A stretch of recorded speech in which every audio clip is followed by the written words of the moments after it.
Hi guys, welcome to my science experiment series. Now we are going to do science experiment number 26, which is balancing act. For that, we need nothing. And in that, we need to do this pose. And first we will do it with open eyes. After that, we will do it with closed eyes. And it is told that if we will do it in the closed eyes, we will stay in this pose for less time than when our eyes will be open. Now let's implement this.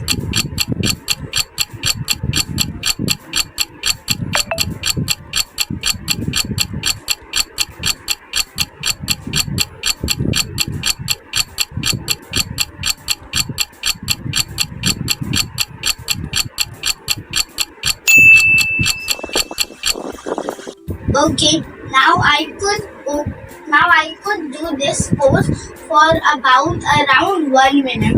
So let's see how the closed eyes works.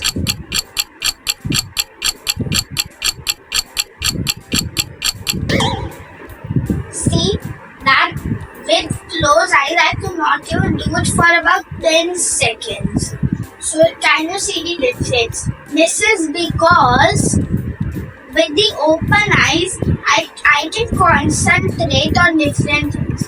When my eyes will be closed, I will not be able to concentrate on anything. That's why. Bye. Stay tuned for my next experiment.